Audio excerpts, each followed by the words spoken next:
Juanita Ingram is pretty authentic. No, really. That's not always the case when you meet someone that you know from TV or the web, but she is. And Juanita is a powerhouse. She's an award-winning attorney, author, producer, and actress. And she's the founder and CEO of Purpose Productions, a nonprofit, women-led production company with the mission of creating content that celebrates authentic BIPOC narratives while empowering women and youth through film. If you didn't know, she's the creative brain behind the TV show The Expats, the International Ingrams, which is one of the few unscripted shows that focuses on expat life, not to mention the experiences of a Black expat corporate family. See, she's committed to utilizing film as a vehicle for challenging negative stereotypes, providing cross-cultural experiences for audiences throughout the world, and sharing balanced depictions of diverse cultures and powerful underrepresented narratives while serving to foster educational and cross-cultural exposure for global audiences. And if that's not enough, the Tennessee native, wife and mom, has been splitting her time between Singapore and London. With a bio like that, it may seem like things always fall into place, and that couldn't be farther from the truth. In this episode, Juanita candidly shares her truth and the many obstacles she's faced along the way. She discusses the reaction she received when she decided to step back from a highly successful law career to become a trailing partner and a stay-at-home mom for the first time in a foreign country. She opens up about the identity crisis and depression that followed and how she was able to move forward. Juanita also shares why her TV show is absolutely needed and the rocky path it took to getting it launched. By the end, you'll see what I mean by Juanita's realness, because she brought her whole self and more to this episode. Welcome to the Global Chatter.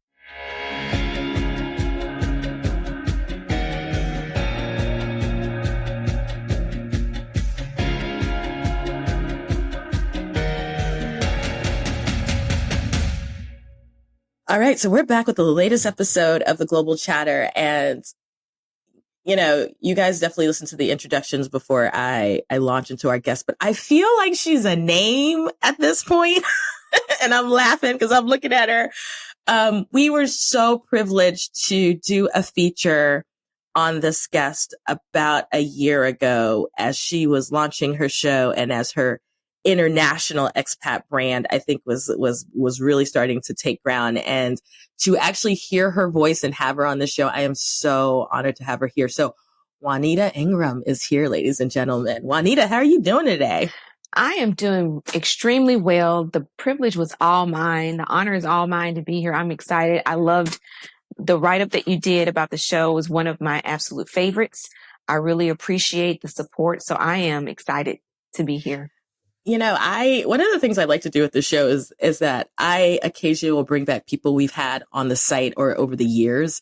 And I think you're one of the few people who it's kind of a short turnaround, just because I've seen all the work that you've been doing in the last year and a half, and thought, this is someone that I think your voice is very needed. And I know that our audience will enjoy having you here. So thank you.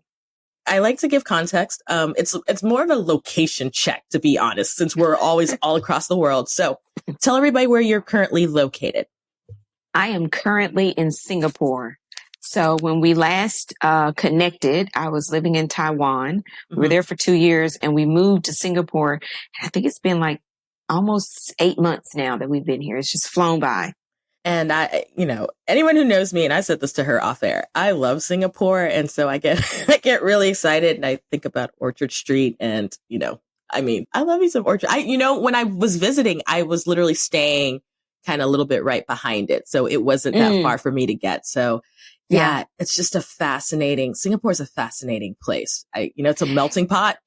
I would say it's very diverse. Very much, I have a lot of, colleagues and people that I know, and they described it as the London of Asia. And when you think about it in that regard, not just because that's the side of the street that they drive on, but they are just extremely diverse, Now, unlike London, it's very clean, extremely clean. London's clean, but it's not, but right. the tube is the tube, as opposed to the MRT here. It's immaculate and it's very inclusive. And Taiwan is beautiful. I love Taiwan. It's a great place. It is very homogeneous in terms of its population. And coming from there to here, I was in culture shock in a very good way, in the sense that no one cared that I was here. And it was nice. I walked down the street. Nobody stared at me. I was like, I'm here, and nobody cared. And it was great. It was really good. And if you've ever had the experience of where you're stared at quite a bit, you will know how much nice it is to, not that you're blending in, but at least nobody's taking the time to notice that you're there. And, and I will affirm what you said, because I've done a lot of solo travel. Singapore is probably the easiest solo travel I've ever, it's very, they speak English. It's everything's clean. in English. We had a driver when we were in Taiwan, and people will hear that and think, oh, la-di-da. But no, it was safety, because you cannot read the street signs. And if that street sign says, don't come over here, you don't know. And so if it's like, it was a matter of public safety for everybody else on the road as well. It's not what you want. You don't want someone driving that can't read the language. So it is so easy here. The public transportation, everything's in English. Everyone speaks English. And I know that sounds very westernized in our mentality, but when you are abroad, sometimes it does make it a lot easier. I mean, there are still cultural aspects, but they're elective. You elect to engage in them or not, It's nice because I think being abroad presents its own struggles. And, we lived in London for almost 5 years before we moved to Taiwan, which was an easier, immersive kind of experience. Being in Europe was a little bit easier than when you are truly in a country where English really is not the first language and you do not speak their language. That's a different experience. And one that I do think is extremely beneficial, because you need to get out of yourself and recognize that there are other cultures. I know enough Mandarin to be quiet. I know enough to hush and know that each word means 8 different things. And some of these words mean things that I don't need to say. So I caution myself, but I know enough. I know enough for my kids not to conspire. So my kids are becoming very fluent. So I took courses so they wouldn't, conspire, and I wouldn't know. But I do think that having and being abroad in a place where it stretches you and it's not comfortable is a great experience also. And then getting a break from that and coming to a place like Singapore is also really nice. So, Yes. I would definitely say for me, when I was living in the Middle East, Singapore was just a respite. Not that where I was great. It was just, you need to be somewhere different. And in my case, somewhere different. And I didn't have to, I hate to say this, I didn't want to think too hard. It is that where you hear the theme song from Cheers. As you get off the plane. And you always glad you came. Well, as they also say, make sure you're not bringing any drugs. It's punishable by death. There's that. But you don't want to get caned and all that. But after that, after you pass customs, then the theme song from Cheers come on. And you're like, everybody knows your name, because you can tell them your name in English. Because there's that. Right. Well, and now that I think about it, once again, Doha's an amazing airport, but the airport in Singapore is kind of fire too. Now that I'm going through it in my mind, that whole waterfall thing. I mean, people go just to hang out. Yes. Singapore in that regard, I think a lot of, what they have here, there's so much to explore and see. It is a very culturally rich, visually, aesthetically, just breathtaking country. It really, really is. And there's really not a corner that you turn that there isn't something spectacular. I don't know if it's just the Singapore way, but I'm like, all your trees have to have sequins. Like, oh, why, this is my kind of town, It is, you are right. It is very pretty, and they've managed, they don't have a lot of space being, but they've managed to maximize it. And to your point, I spent a day in the botanical gardens just by myself, and that was I don't think I even finished everything. Like it was wild. Yeah, it is absolutely, it's breathtaking. I mean, it's just amazing. Like we did the Christmas lights in the botanical gardens, and it was 80 degrees. It was, right. So was it Winter Wonderland? It was yes, it was Winter Light Wonderland, and the lights were amazing, and I was sweating, but it was pretty. It was really pretty. Yeah. And here's the thing. I grew up in Cameroon, so I've actually grown up with hot Christmases. So actually a snowy Christmas don't even make sense to me, because I'm like, we would go to the beach. I mean, that's just because, Southern Hemisphere, whatever, it was warm. And so, being in the States, I'm like, this is actually kind of weird. We could all be at the beach, but it's also like 10 degrees. So, but I want to give a little bit of context. Like I said, you've got your show and there's all the stuff that you're doing, but I want to give a little bit of context because I knew you grew up in Tennessee, and from doing my research, I'm understanding there's probably a little bit of travel, but limited travel when you were younger. Does that sound right? Or where did your family go, domestically or internationally? Well, we didn't really vacation a whole lot, to be honest. And when we did, we went to like Atlanta. I think growing up, I went to Destin maybe twice. And one was because I was in the band, and the band was going to Disney World, so it wasn't, we didn't grow up vacationing in that way. I mean, my mom was a school teacher. So in the summertime, her house was the house that everybody sent their kids to that still had to work. So we had very enriching summers that with 20 some odd kids all the time. But vacationing and travel was not something that I did a great deal of. Now, I did have the opportunity through 2 programs. And I think that was the thing that really instilled in me the desire to be beyond. I'm from Chattanooga, Tennessee, which is a beautiful, beautiful city. I love my hometown. But the idea that I could live beyond Chattanooga was installed in me through a program I went to called Black Achievers. It was put on by the YMCA, and they took us to Washington, D.C. And I think that was my junior year in high school. It was the first time that I'd ever really gone that far. Like Atlanta is 80 miles outside of Chattanooga. So that was the furthest that I'd ever gone. But then I went to D.C. At that time, I was convinced I was going to go become an FBI agent because we went to the FBI Academy. And I was just like, this is what I'm going to do. I'm going to move to DC. And then I also was involved in a program called Inroads, which offered sort of youth. I don't want to say minority. I think in their mission statement was minority and children of color, which we don't use anymore. But that was their mission statement. So it was basically Black youth that they gave internship opportunities. And the company that I interned with, they ended up shutting down the Chattanooga office, and they allowed me my senior year to go to, actually, it wasn't my senior year. I think I was in college. They shut down my senior year. During college, they allowed me to go to New Jersey, and I interned in New Jersey for 2 summers. And then they also allowed me my first clerkship while I was in law school was also in New Jersey. And those 3 summers, I think, gave me the confidence to know that, it's like the song says, if you can make it here, you can make it anywhere. Cause I was supposed to be interning in New Jersey. I was in New York every weekend. I was in Harlem. I was all up and down, like Jersey Shore. I was everywhere. And it allowed me to have confidence that I could make it outside of what was familiar. But I did not travel internationally until my honeymoon. I was 27 years old before I left the country. I mean, I think in college, there's one guy I dated. I think we went to Aruba or something, but I don't really count that as like truly, truly leaving the U.S. I don't, but in terms of really going abroad, we took our honeymoon to Rome and Florence.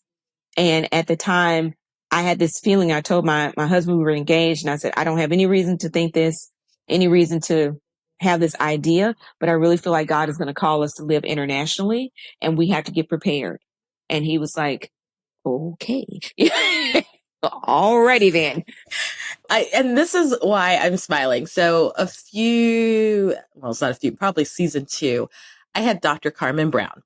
And this is why I'm thinking about this, because obviously you were an attorney and you're an attorney. She is an OBGYN. Her husband is an anesthesiologist, Black couple from the Atlanta area. And when I asked her, and they lived in New Zealand and now they live in Australia.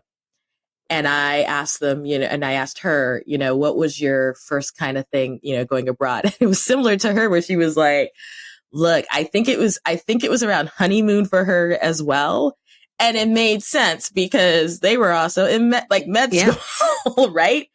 And it was for them, they went abroad and they came back.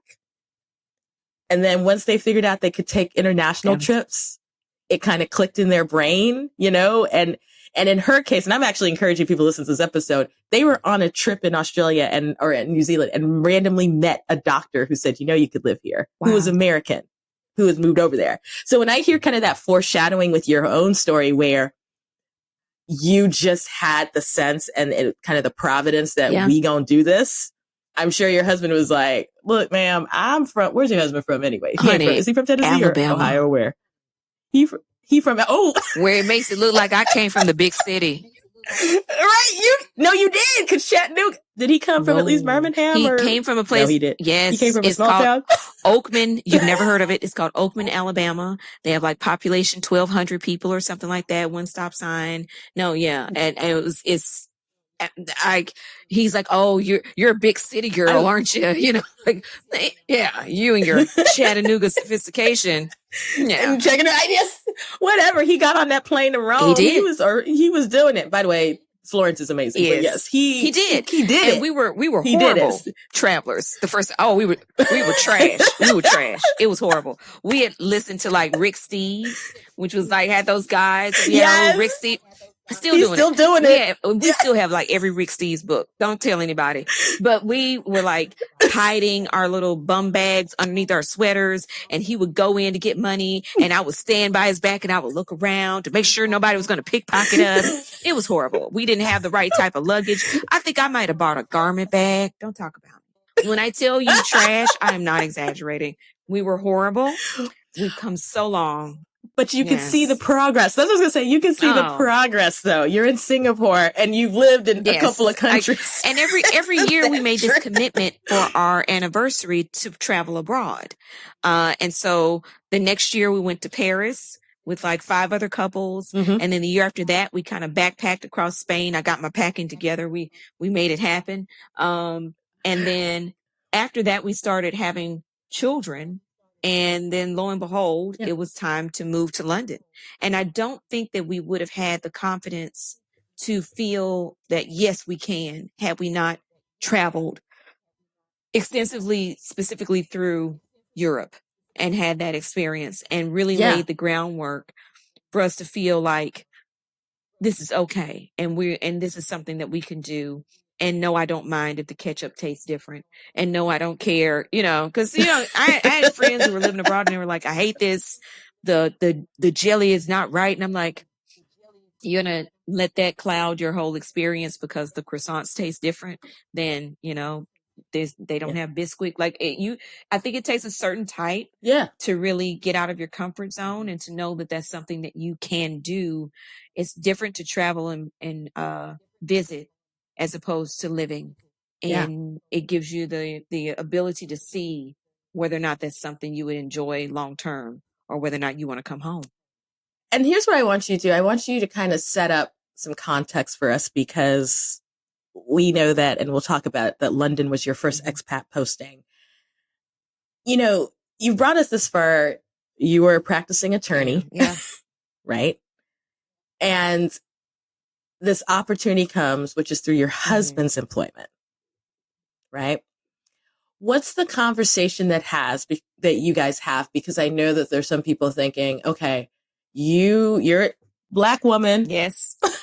Successful, an attorney, like however we define success. Cause I've had this conversation with other Black women who've been successful and decided to make a complete switch, right? You probably got this, you've got this job, you're doing your thing, you've got this community.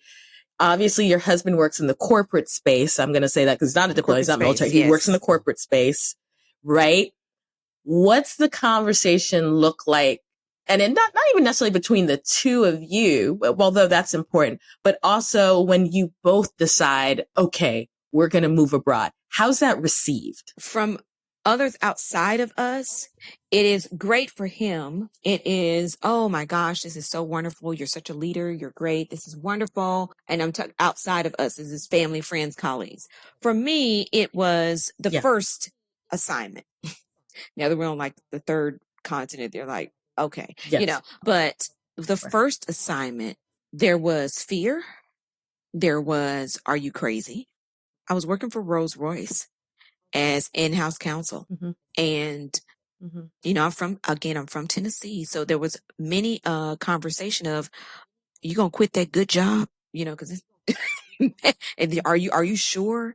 Are you sure God has called you to do this? I'm serious. Right. For our church folk, yes. No, I know exactly where that question is going. Yes, pastor was like, have you prayed about this? Not for him, but for me. And I'm like, but if he's gonna go, I have to go. Like you can't feel. But for me, giving up and shifting careers in that way was very jarring for people. This was 10 years ago, going on 11 years now. And at that time, there was no talk of multi-hyphenates. There was no talk of, being a whole brainer or doing other things or making a pivot. It was, you do know you're being groomed for the federal bench. What are you doing? It was, you're throwing your entire career away. What are you doing?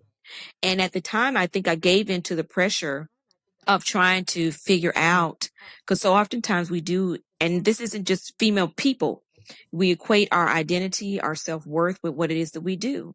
And it's not as though I went through law school, I did a JD MBA program at the same time, passed the bar the first time, then we moved from Tennessee to Indianapolis. I'd only been practicing for 3 years, so I had to take the entire bar exam again, pass it again, just so it's real. And, no one does all of that because they don't want to practice law. I have a lot of friends that looked at moving abroad like, okay, this is my escape. They didn't really enjoy what they were doing. And now they use it like, this is great. Now I get to do something else. It's a great opportunity. I liked being a lawyer. I still do. I don't have a problem with the legal profession. Do I think that sometimes it's toxic? Sure. But so is every profession. It just depends on what you're doing. But I loved what I was doing. The conversation between he and I naively was just really gung-ho because I love traveling abroad. And I'm like, yes, and this is confirmation. And I knew it wasn't voices. It was God. Thank the Lord. I don't have to get on any pills. I'm not crazy. Like it was confirmation. Yes, this is, I knew this was coming. I say naive because I did not take a real assessment of the totality of what that meant for me. I was so focused on, we're going to go live abroad. This is going to be a great experience. I had 2 small children at the time. Oh, this is going to be great for them. And I was focused on how great it was going to be for everybody else and for us as a family. It did not hit me. And I think I avoided it. It's kind of like I just closed my eyes and said, I'm not going to deal with that right now. Maybe I never have to deal with that, but people wouldn't let me not deal with it because it was a constant. And what are you doing? And what are you going to do? And, I had never been a stay-at-home mom before. I had a 15-month-old that I was still breastfeeding and a 3-year-old. And I could still hear the gravel underneath the tires as my husband backed out of the driveway the first day. And I'm sitting there with one on the hip and looking at the other. And they were looking at me like, what are we going to do? And I'm like, I don't know. What do you do at daycare? And then it was one of those moments where the first 4 months in London, I spent in depression. I did not know what trailing spouse depression was. I didn't know what trailing spouse syndrome was. I was in it and I had no idea because I had no way of knowing what I was going to do. And for some women, being a stay-at-home mom is a dream. That's all they wanted to do. And there's nothing wrong with that. It wasn't all that I needed to fulfill me. And there's nothing wrong with that either. First, I had to come to reality and give myself permission to mourn the trajectory that I was on in my career. And I had not done that. I didn't look at it that way. And I think that's what really threw me into this. I sat in one spot on my couch when I finally got my daughter into daycare, that my son was too young. And he couldn't start for like the first 6 or 7 months that we were there. I would drop my daughter off. I would go back and sit on the same spot, play with my son, cry. He didn't know. And I did that for about 4 months. Mm-hmm. And I did not know that I was in a state of identity crisis, and really sad that all of my friends were going on with their careers, and I didn't know what this meant for me. And I hadn't given myself full permission to say, Juanita, what else do you like to do? You know, this is not the end. This is a new beginning. I tell myself I wasted the first 4 months because I was so focused on what I was giving up that I didn't really focus on what I was gaining. But I think I needed to go through that process. Mm-hmm. And I advise people all the time to start thinking about, trailing spouses in particular, to think about what their life is going to look like before they go. If you have time, if you have the ability, even if it's just for a day, what does this look like for you? Because we get so caught up in being the support system, as we should be. Mm-hmm. But when the kids go off to school and you're sitting there, what are you going to do? And are you okay with what you're giving up? And if you're not, that's okay too. It's okay for you to be happy and sad. Two things can be true at the same time. I had to mourn the trajectory that I thought my career was going to go on in order to get me past it. Now I look back on it and I'm like, what were you upset about?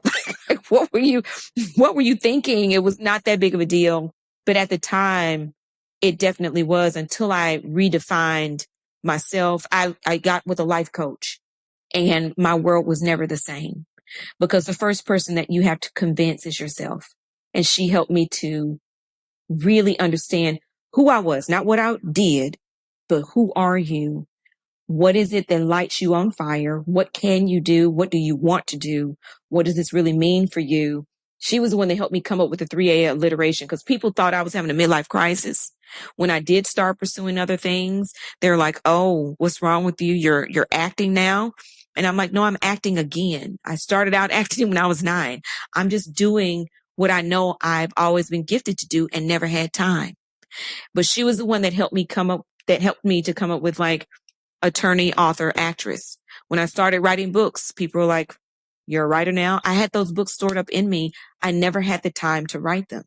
I had the titles, I had the concepts, I had the outlines. I didn't have time to do it. So mourning where I thought I was going to go allowed me to get out of the pit and get out of that faster. And then giving myself permission not to be defined by one label. I had to give it to myself first. And then once I started thriving, then everybody was like, oh, she's great. But I was like, just 3 months ago, I was having a midlife crisis. Let y'all that was crazy. You know?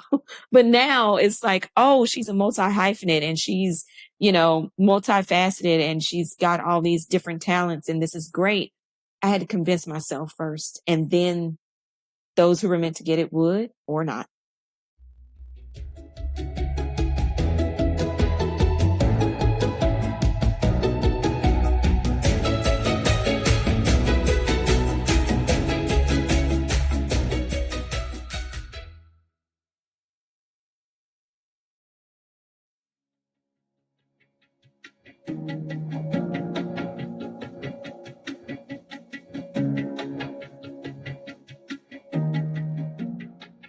All right, so we're back from the break, and as you all were listening, you heard Juanita kind of tell her story about moving to London, and she has moved to a couple of places since then.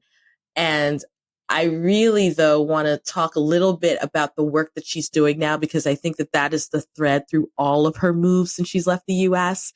And so many of you know, which is, part of the reason how we got connected to her, is that she has her reality show, The Expats, the International Ingrams, which I know so many people who are excited about the show just because, first of all, you rarely hear about Black expats, hence why I have a whole site that's been around for years of this platform.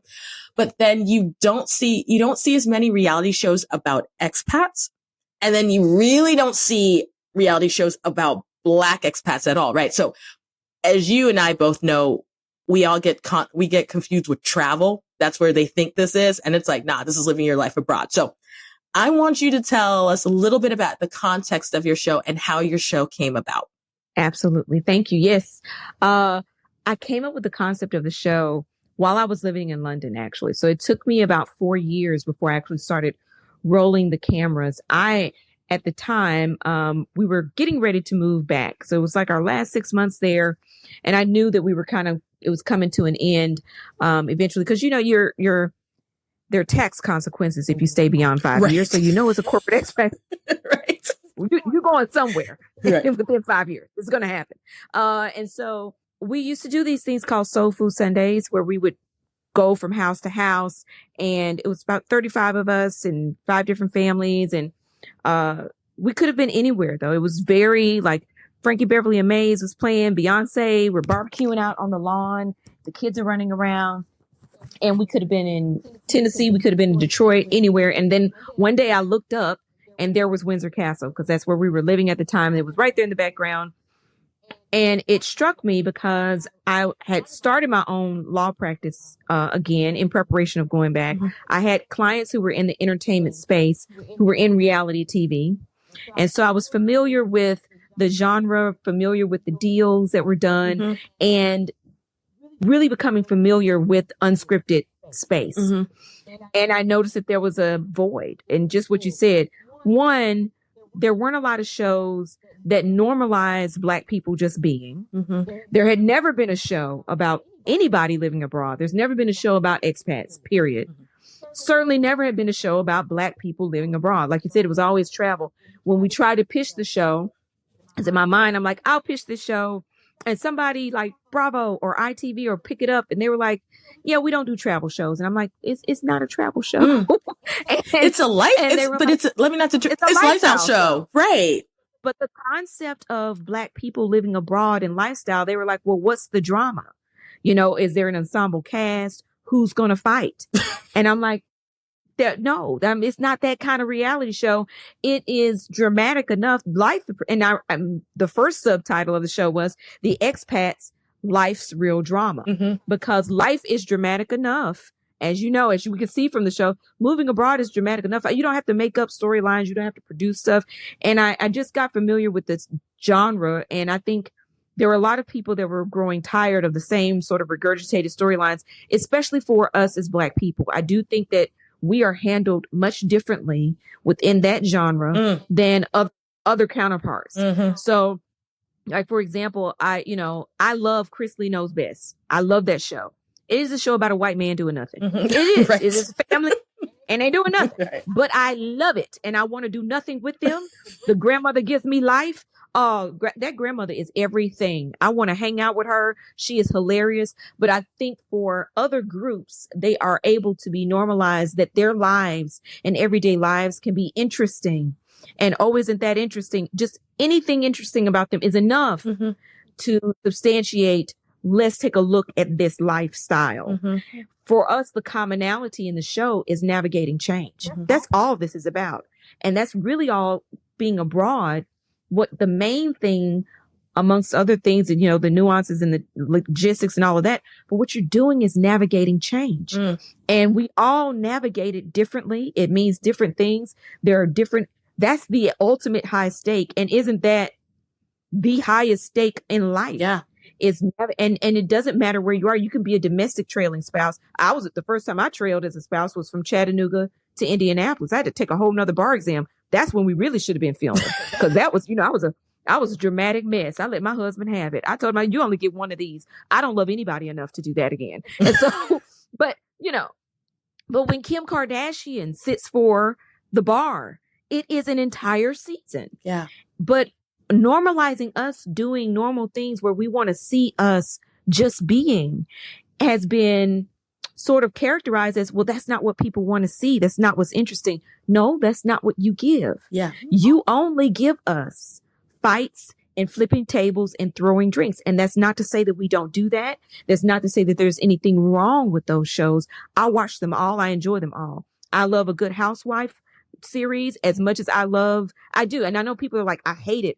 I love it. I don't think that you can be in this genre and not have an appreciation for everyone, because a lot of these shows paved the way, or there would be no expats. They laid a blueprint, good or bad. But I don't think that Black people are a monolith.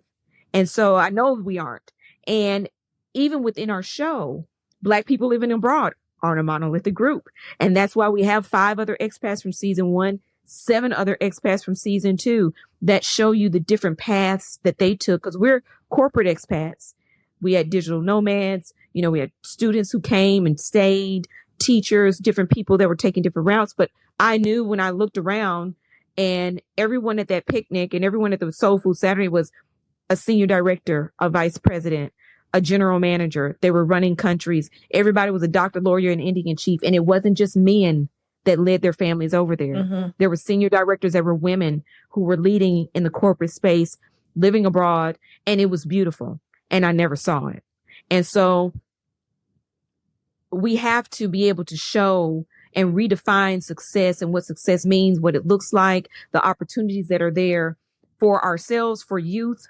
The biggest compliment that I received about this show came from a grandmother. She slid in my DMs and told me, she was like, I just want to tell you, I sat my 2 grandkids down in front of this. I didn't have to worry about what they were watching.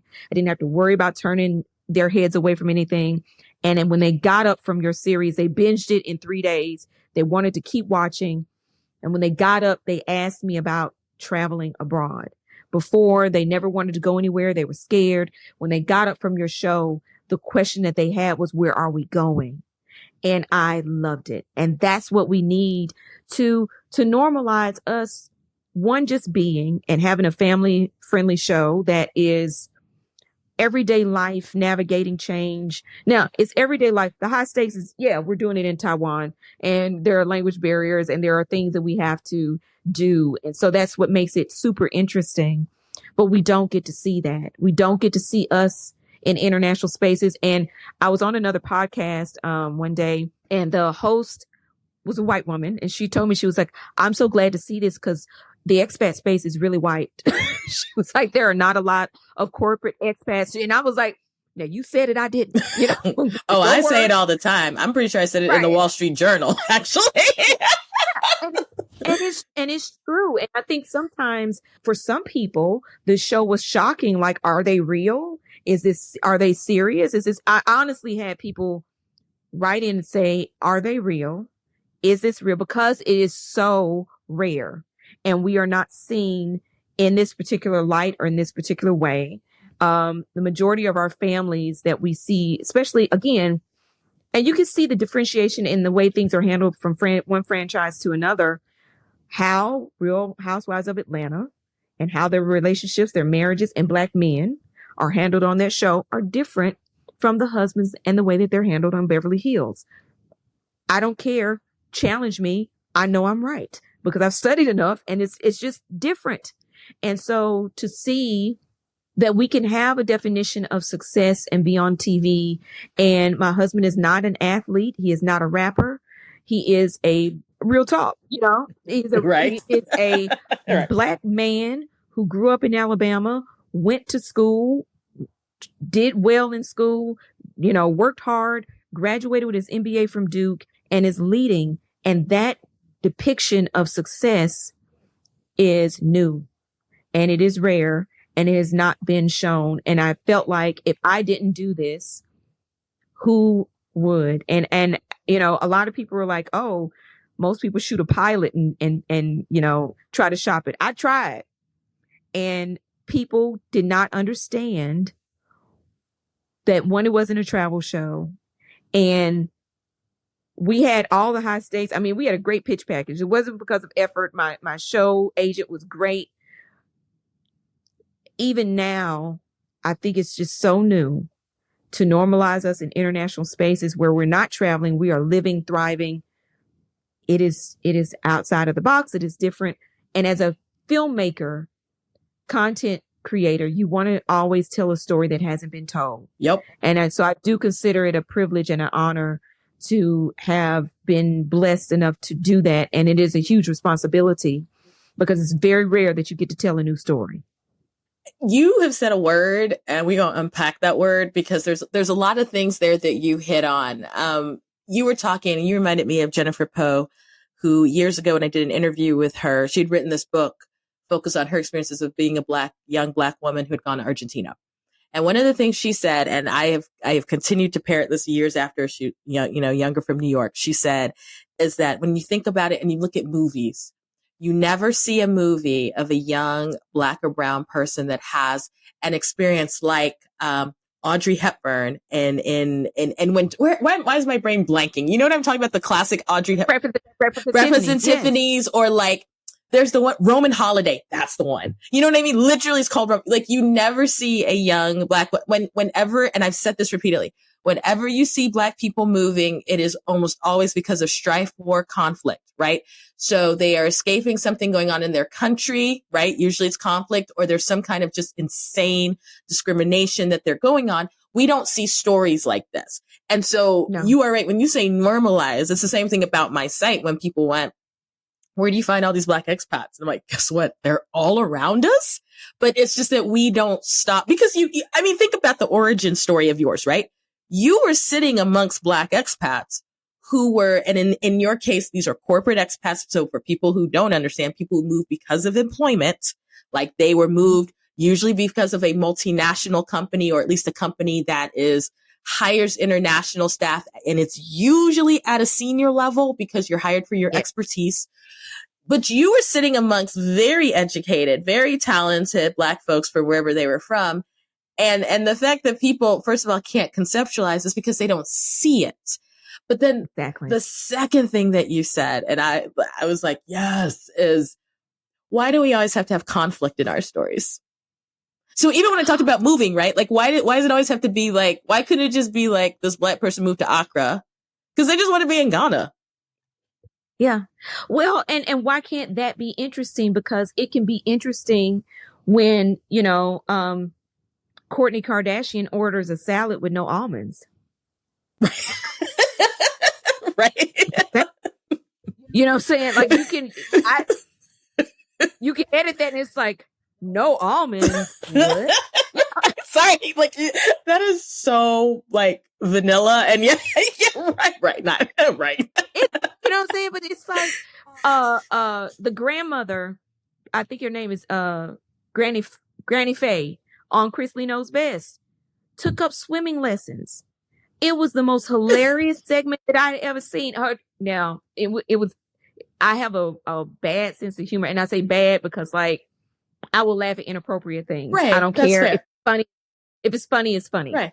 Her swim teacher at the time was like this really buff young black man, and honey, Granny Faye couldn't hold it together, and so, but she was going to a swim class, right? And that is a show segment and a whole episode, and it's a show. And rightfully so. It is entertaining. Yeah. It is funny. Why can't we just be funny? Why do we have to have trauma? Why do we have to have negative drama? And what I was telling them about the show is like, we don't do negative drama. It's not that kind of, it's enough drama. And then lo and behold, oh my gosh, then came COVID. I mean, come on. Right. But even without that, the first half of the show is without that. And it is dramatic. There are high stakes. There are funny moments. There are I remember I was on another podcast, and this guy that was interviewing me said, I cried when I watched the show. He was like, I laughed. I cried.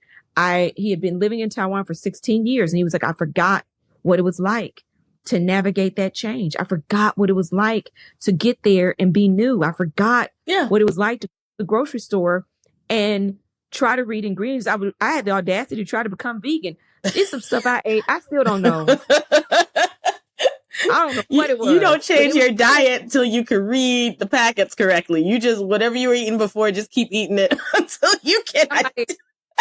Nobody gave me that ain't the time. That ain't the time to become like man. And I go back to, there is nothing wrong with other shows, but they are so limited in how they position us. I look at Issa Rae, who is like my shero. Had Issa Rae not done Awkward Black Girl and done it herself to show yes, there is an interest in seeing us navigate through life as single Black women. We can be the lead. We have interesting things going on in our lives that people want to see play out. And people thought she was crazy for doing Awkward Black Girl on her own. But had she not done that, there would be no Insecure. Yeah. Because you had never seen it. Yeah. To your point of the Audrey Hepburn that you don't get to see being Black, where like I remember My Fair Lady. Yeah. Loved it. And yeah. I love musicals. The race course that she was debuted at, I ran every morning because I lived around the corner in Ascot, and that was my norm. Yeah. And so I think there's also a level of luxury, a level of affluence, a level of success that also is not shown unless it is connected to being a rapper or some sort of athlete or some sort of star, but living comfortably for us. Even though, and I saw a YouTube video that, you know, there's a large majority of like young Black millionaires that is on the rise in the US now. You don't hear about that. You don't see that. And so it was conceptually, you mean to tell me nobody's going to fight each other and y'all are just going to be living abroad and going through life's challenges? And I won't say the network that told me this, but it was a Black network. I ain't gonna say no names because I love everybody, and I got deals on the table. And I was gonna say you might get a deal in a minute later on, so let's not. Yeah, I'm not saying any names. I'm not saying any names, but it was a panel of 5 middle to older age white men that told me, I don't know if this show will connect to 25 to 45-year-old Black college educated upper middle class women. That's our demographic. And I said, so I'm not going to connect to me because you just described. I started talking in third person. I get upset. Right. I was like, well, her, she, we would watch it. I don't understand. You're talking about me, she, her. I don't understand. And this is why it was meant for you to do it your own. Other people can't tell us what we want to watch. No. And none of us, I'm including myself in this, you and me would not have platforms if people did not continue to want to engage with the content. And I like to be drama free, and I've been very drama free. It's easy when you have been overrepresented to say people don't want to see that. Yes. You have never considered that there are people who look like this person in front of you and we don't see it. And the thing is, intuitively, as someone who's been in the space and who grew up abroad, I have seen it and I've had that privilege. But explaining it to folks who I'm saying this could be you without them having had my experience and having not seen it is hard. But they could go to your show and at least have a reference point. So that's the thing. That's the hill I will forever die on. If you think it's not interesting, that probably means because you're overrepresented. Because y'all could literally be sitting and every episode could be y'all just having dinner at the dinner table, recounting everything that's happened that day. And people would still watch it because they'd be like, y'all, there's this Black American family that is in Singapore. I ain't even been to Singapore. I don't even know what they eating. This is funny to me. Because Black people, let's be honest, I don't know if other people get this. We can also be entertained very easily because we have family barbecues and family. Do you know what I mean? Half the stories that we get amused by literally is us recounting something that happened in a family gathering. So we actually don't even need a fight. A fight's extra, but we don't need it. We don't need it. And we already have it. Right. We have seasons and seasons. When you talk about being overrepresented, that part is overrepresented. That part has been saturated and done. Okay, we get it. Don't touch my wig. Okay. You know what I'm saying? I understand. Don't talk about me behind my back. Say it to my face. We get it. We understand. We got all those storylines, and that is great. And we will be entertained. But the problem is, to your point, you're spot on. That is it. The problem is that then they translate that to say, and that's all you want to see. Right. But no, that's all you give. And it's a difference between having high ratings because you are a big fish in a little pond. And that's the only thing. Of course, your ratings are high. You have nothing else. But if you gave people something else, I'm pretty sure that people would not have expected Awkward Black Girl to have that many followings. But we want it. We want to see it. We love it. We are here for it. We don't have to always lead with trauma. We don't have to always lead with negativity in our lives. And it was the Black Panthers in the 70s that came up with the concept. And it's what my production company focuses on, and what the show was built on is called edutainment. Mm-hmm. So you can educate people and entertain at the same time, and really, really entertain. Yeah. And it's not a PBS special. Yeah. You know, it's not. It's very entertaining. It's very funny. And it's really high drama. And it's nothing negative about it. It's just honest. Obviously, when you decided to do the show, you are opening up a certain part of your family and experiences to put it on camera. So there's a certain level of vulnerability there. Mm. So what's it like? I mean, it's still a show, but what's it like living at least part of your life on camera, kind of with that giving people a peek in? It's probably not as stressful as others that have done it that weren't in total control of their show.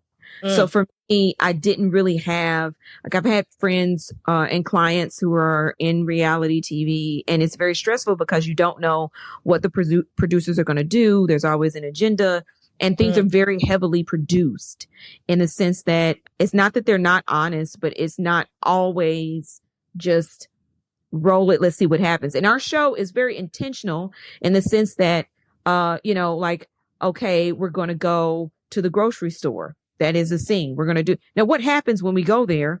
We don't know. That's very rare, and it's different. It wasn't hard for me being in front of the camera because I was acting before this.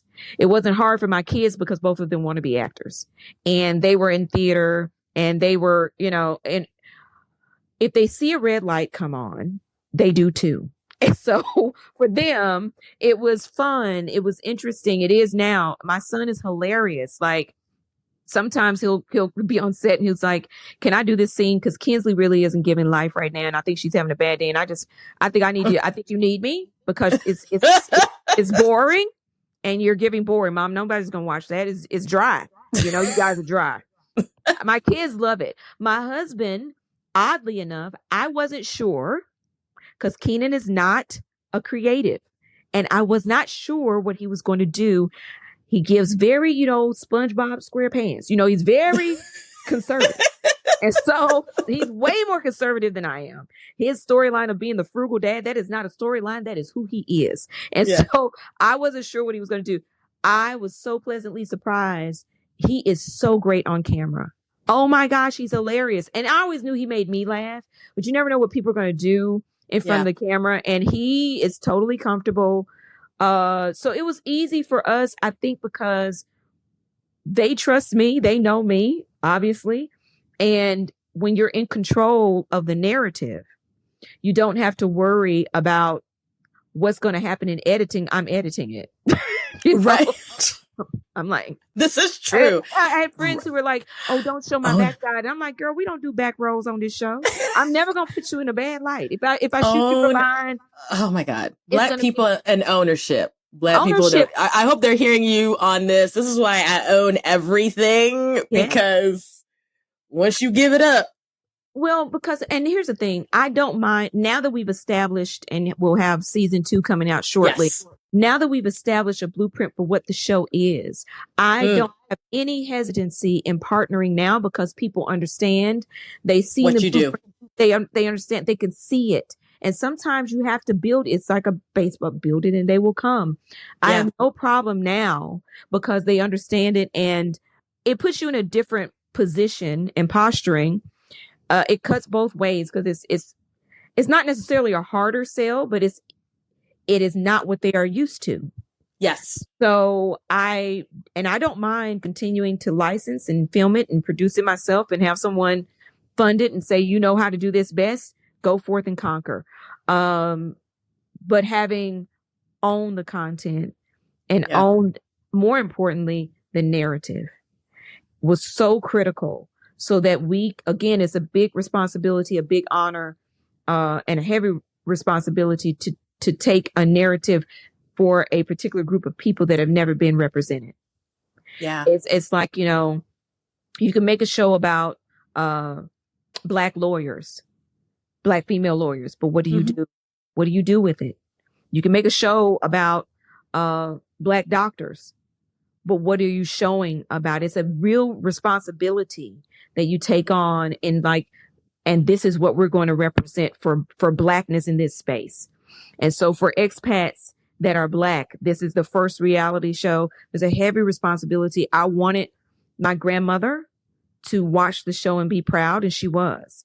I wanted my mother to be able to watch it and say, that's my baby, and not say, well, she's not really like that. I did not want that to be right.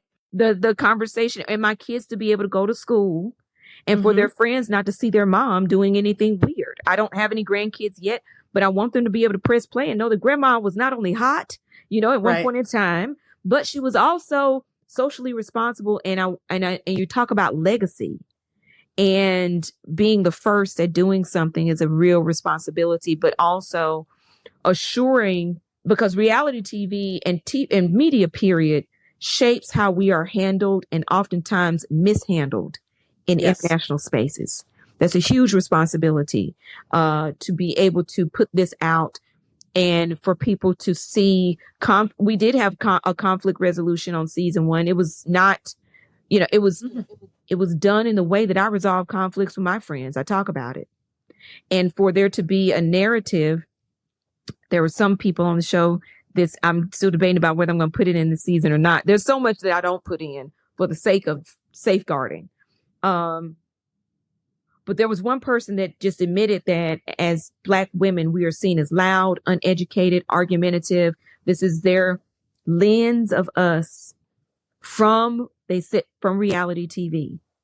And so to be able to show the diversity of us being in this space and have it be relatable to everyone, because we are this is not yes, it's through a Black lens, but we have everybody on the show. We have Singaporeans, Taiwanese, white people, Black people. Everybody is a part of the show, and everybody is a fan of the show, because what is normal for everyone, what is common, relatable, navigating change. And yes, it's through our Black lens, which has a different spin on it, because I can't go anywhere here still to get my hair done. That's it's just a reality that nobody thinks about, that aspect of, Black life abroad. I almost called the show that Black Life Abroad, which I'm, when it's franchised, don't be surprised. Probably. Yeah. But that, that's the concept of navigating change is so universal. And our nuances actually just add to the layers of interest and the dynamics of the storylines, as we do with everything in life. So it's been a blessing. It's been a hard journey. It's helped me to have a thick skin. I did not know that there were some people that were going to be triggered by seeing all this Black excellence. And no, I didn't know that. I didn't make the show for people that were going to be bothered by that. They weren't even on my mind at all. But for, I'd say 98% of the response has been so positive from everybody that it's just a huge honor. We were on the ballot for the Emmys last year. We didn't get the nomination, but season 2, our fingers across, NAACP Image Awards, Telly Awards, Webby Awards, all of this. But again, the biggest reward for me was the grandmother that said, my children want to travel, and relocation industry was all over the show. And someone told me, finally, someone gave an honest depiction of what it's like to really move abroad. And they've never really seen it, and never really seen what all people go through with an honest lens. So I appreciate people who appreciate the transparency of the show. You've just listened to an episode of The Global Chatter, which is hosted by me, Amanda Bates. It is edited by Stephanie Ficcio. Don't forget to subscribe to The Global Chatter on your favorite podcast platform. You can also follow us on Instagram at The Global Chatter, or stop by Twitter and find us at Global Chat Pod. If you have a question, want to subscribe to the newsletter, or are interested in sponsoring, visit theglobalchatter.com.